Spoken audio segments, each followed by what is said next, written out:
जगदीश रवानी जी को पूर्ण विश्वास है कि इस बार 2024 के लोकसभा चुनाव में वो भाजपा और कांग्रेस को जड़ से उखाड़ के फेंक देंगे, जिन्होंने लगातार जब से झारखंड राज्य बना है गरीब मजदूरों को चूसते चलाया है। मजदूरों के लिए उन्होंने कोई कार्य नहीं किया है। धनबाद की स्थिति अब गर्त अवस्था में चली गई है, जबकि धनबाद जैसा राजस्व पूरे झारखंड में कहीं से प्राप्त नहीं होता। फिर भी यहाँ के न मजदूरों के लिए न ही यहाँ के नागरिकों के लिए ऐसा कुछ व्यवस्था किया गया। पूरे जलसा और जोश खरोश के साथ मेमको मोड़ में शहीद मनिंद्रनाथ मंडल की प्रतिमा पर जगदीश रवानी ने माल्यार्पण किया।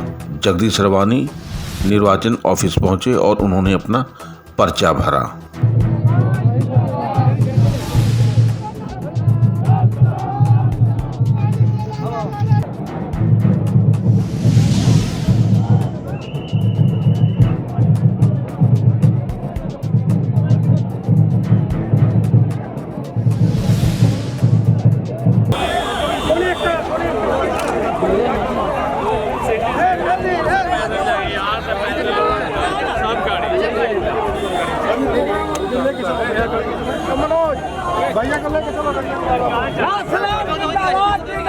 का कहना है कि भाई ये त्रिकोणीय लड़ाई हो रहा है लोकसभा चुनाव में, यानी कि भाजपा, कांग्रेस और एमसीसी के बीच में, और इनका एक ही मुद्दा है, और मुद्दा ये है कि भाई हम गरीबों और मजदूरों का हम लोग का संगठन है, हम लोग का जो पार्टी है, और शुरू से लेकर के बिहार और झारखंड में हम लोगों ने मजदूरों के लिए ही काम किया है।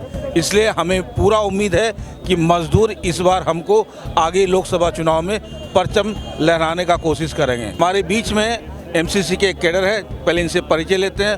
सर, आपका नाम क्या हुआ? मोहम्मद रुस्तम अंसारी, पूर्व पार्षद, मासस के महानगर अध्यक्ष। अब एक ही बताइए कि ये त्रिकोणीय रणनीति चल रहा है, इसमें आप लोग कहाँ तक पहुँच पाइएगा? देखिए, साफ साफ दिख रहा है कि मुस्लिम वोटर निर्णायक है। ठीक है, मुस्लिम वोटर यदि मासस को सपोर्ट करती है तो सीट निकाल लेगा मासस 100%, है कि नहीं? चलिए, और अगर मुस्लिम वोटर कहीं, देखिए कांग्रेस को भी वो सपोर्ट करेगा। हाँ। तो उस कंडीशन में ऐसा नहीं कि मुस्लिम वोट जो है बढ़ रही है। नहीं, अभी तक तो मासस के साथ में है। मासस के साथ। अब वो आप आगे तो भगवान मालिक है। तो सही बात है कि मुस्लिम वोट जो है निर्णायक वोट होता है, वो जिस तरफ पलटेगा उसकी विजयी होगी। लेकिन सवाल फिर एक आकर के खड़ा होता है कि कांग्रेस में भी मुस्लिम वोटर का अच्छा खासा पैठ बना हुआ है, तो क्या एमसीसी को उतना सारा सफलता मिलेगा जितना कहा जा रहा है? आइए देखते हैं लोकसभा चुनाव का।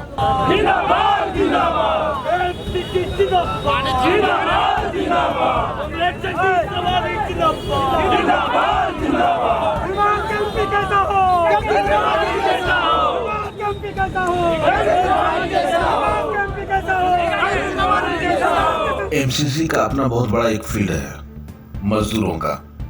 जितना भी बीसीसीएल कर्मी है, जितना भी कोल माइंस एरिया है, सब में एमसीसी अपना पैर बड़ा ही मजबूती से जमा चुका है। ये झारखंड राज्य बनने से पहले और अभी लगभग 1 लाख पॉकेट वोट जो है इनके हाथ में हमेशा रहता है। जगदीश रवानी जी आगे बढ़ सकते हैं अगर मुस्लिम वोटर इनका सपोर्ट कर दे।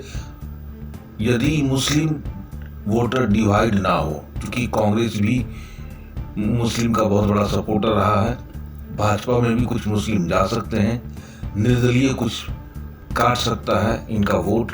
अब देखना यह है कि 2024 में जगदीश रवानी अपने आप को कहाँ पे पाते हैं, ये तो वक्त ही बताएगा।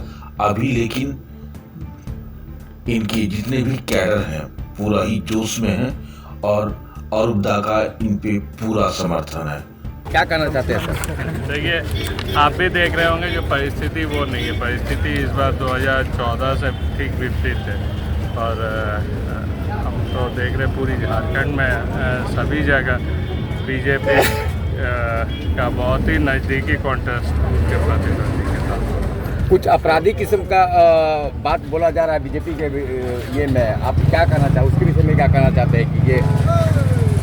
नहीं, देखिए, लोगों की अपनी कैरेक्टर बोलिए या उनकी जो रिकॉर्ड्स बोलिए वो सबके सामने, तो लोगों को सोच समझ कर वोट देना चाहिए। अंधा होकर बीजेपी के नाम से वोट दे देना या कांग्रेस के नाम से वोट दे देना, लोगों को सोच समझ कर जो यहाँ कौन जीतेगा तो यहाँ का काम आएगा वो सोच समझ कर हमको लगता है वोट देना चाहिए। अच्छा, आपको क्या लगता है सर, आप कितना पार करने वाले हैं? देखिए हम तो एक पार करने वाले हैं यहाँ धनबाद पार करने वाले हैं। चलिए, धन्यवाद।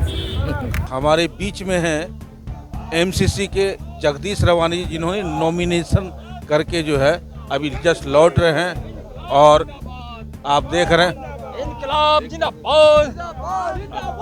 एक सेकंड छाया में आ जाइए, आ जाइए छाया में आ जाइए।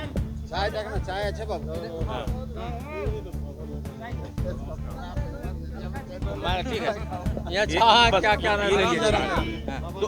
दो मिनट रुक जाइए। अभी लोकसभा चुनाव में आपने नॉमिनेट किया अपने आप को और अब साबित करने की बात है कि 2024 में आप कितने दमखम में आने जा रहे हैं, इसके बारे में जनता को बताइए। देखिए, मेरा दम जो है कि जनता जनार्दन है। मैं अकेले कुछ नहीं हूँ। मेरा राज साहब यही बोलता था कि अकेला चलो रे, उसी तरह मैं भी अकेला चला हूँ और मैं पूरा विश्वास है कि जनता इस बार जाग चुका है। हम लोग बीजेपी को वोट देते देते मेरा जनता थक गया है। 3 बार जो है कि सांसद बनाया है यहाँ का धनबाद लोकसभा के जनताओं ने। हम पूछना चाह रहे हैं बीजेपी के सांसद जो महोदय है या बीजेपी में जो हमारे वरिष्ठ नेता जो भी है, हम पूछना चाह रहे हैं कि हमारा यहाँ जो है कि धनबाद में हम लोग क्या वोट नहीं दिए थे? हमारा एम्स अगर बनता तो पूरा धनबाद का फ़ायदा होता ना, माँ बहन सब का मेरा इलाज होता ना। आज 2000 का बेड बनता तो, अगर एयरपोर्ट यहाँ बनता तो सबका ना भला होता। जो कि पूरा देश का लोग जानता है कि धनबाद जो है कि हमारा कोयला का राजधानी है और राजधानी में मेरा कुछ सुविधा ही नहीं है। ये भाई कैसा नीति है, कैसा हमारे सांसद है? विस्थापित मुद्दा जो है कि पड़ा हुआ है बरसों से, आज तक दिल्ली ने कोई नेता हमारा नहीं उठाया। क्या पीएन सिंह को इस सब समझ में नहीं आ रहा? जब हमारा एयरपोर्ट जा रहा था, यहाँ से जा रहा था, टेलीविज़न जा रहा था, ये समझ में नहीं आ रहा है। इसलिए जो है कि जनता जो है कि अब देखिए राज साहब के जो राज साहब का पीरियड में जितना नियोजन नौकरी जो भी हुआ है, जो सरकारी जो हुआ है, सब वो राज साहब का समय में हुआ है। आज देखा जाए कि पूरा कोलवरी इंडस्ट्री सारा चीज़ जो है कि बेचा जा रहा है। आज जनता जुआ कहाँ जाएंगे? हम पूछ रहे हैं कि जनता, हम लोग पढ़ा लेते हैं बहुत बढ़िया से, हम लोग बड़े बड़े स्कूल में पढ़ा लेते हैं। क्या हम लोग नहीं पढ़ाते? बड़े बड़े स्कूलों में पढ़ा लेते हैं, लेकिन पढ़ने के बाद क्या हमारा बच्चे को रोजगार मिल जाता है? हर माँ बाप चाहता है कि मेरा बच्चा पढ़ लिख करके आगे बढ़े और अपना नौकरी उसको प्राप्त हो। क्या हमारा देश में नौकरी मिल रहा है? नौकरी मिल ही नहीं रहा है, नौकरी वैकेंसी नहीं है। 20 साल जो नौजवानों को बोल रहा है कि 20 साल का बाद जो है कि नौजवानों को देश में छटा जा रहा है, और जो नेता है 70 साल 75 साल हो गया, नेता को जो है कि फिर से वो सांसद बनने का तैयार कर, ये कहाँ का कानून है? पूरा जो है कि बीजेपी सरकार जो है कि संविधान को जो है कि तोड़ने का काम कर रहा है और पूरे बेरोजगार जो है कि युवा को एकदम झंडा का धर्म के नाम पर रोटी छीना जा रहा है। यहाँ रोटी का लड़ाई है, पहले रोटी उसके बाद धर्म। सर एक सवाल है, रोजी रोटी कपड़ा और मकान, ये है। जैसे ही अच्छा, राम मंदिर भी अभी अधूरा पड़ा हो, उसका उधर वोट मिल जाएगा, तो क्या वोट मिल जाएगा? आपका कहना सही है। हम लोग राम को क्या पहले नहीं पूछते थे क्या? चलिए तो भला जितना हिंदू है सबका घर में देखते फोटो है कि नहीं है। मंदिर हम लोग का हरि कीर्तन सब मंदिर, हम लोग शिव मंदिर, दुर्गा मंदिर, गणेश मंदिर, हम लोग प्रत्येक गांव में 4-5 मंदिर है। क्या पहले मुसलमान नहीं था? क्या खतरा नहीं था? आज पूरा देश में मोदी सरकार पूरे सब हिंदू है, सब लोग बैठा हुआ है, तो कहाँ मुसलमान लोग अभी खतरे में है? जब हमारा मुसलमान लोग जो IPS सारा चीज नेता था उस समय खतरे में नहीं था, आज बोल रहा है कि खतरे में है। बाहरी भीतरी का बात करता है, बाहरी भीतरी कौन सी बात हो? मार्क्सवादी समान समिति का उसका नियम, इसका हमारा उद्देश्य बना है इस पार्टी का कि हमारा जो है कि नौजवान, किसान, मजदूर, वंचित सारे लोगों के लिए बना है, अपने हक मिले, सबका अपना अपना अधिकार मिले, समानता जो है कि अधिकार मिले। इसलिए मेरा पार्टी जो है कि राज साहब ने गठन किया था, विनोद बिहारी महतो, शिबू सोरेन ने ये मार्क्सवादी सामान्य समिति का जो है कि गठन किया था। और उसी जो हमारा जो है कि राज साहब नहीं रहने का कारण जो है कि धनबाद में जो है कि बीजेपी 3 बार जीत चुका है। इस बार हम लोग किसी को छोड़ने नहीं जा रहा, इस बार हम लोग जीतेंगे मार्क्सवादी निश्चित है। पहला काम क्या कीजिएगा? पहला काम होगा, पहले तो जो है कि शिक्षा में जितना है ये सब देखा जाएगा। हमारा एयरपोर्ट एम्स नहीं बना, धनबाद में गया पुल जो बरसों से पड़ा हुआ है, सब लोग जाने आने में, एम्बुलेंस कितने आदमी का जान चला गया, उसमें कितने बच्चों का जो है कि इस पार आज पार जाने में 3-4 घंटे लगता है, मजदूर का जाने में आने में लग रहा है। ये सब समस्या डीआरएम से उससे बात नहीं कर पा रहा है। सांसद महोदय के डीआरएम से बात नहीं की, आज तक कभी नहीं बात किया, दिल्ली में जाकर पीछे बैठा हुआ रहता था। रोजगार और तो आपने देखा कि जगदीश रवानी जी पूरे आक्रोश में, पूरे जोश खरोश में है और उनका कहना है कि भ्रष्टाचार, बेरोजगारी और जितना भी तमाम तरह की जो समस्याएं वो धनबाद में पनप रही है।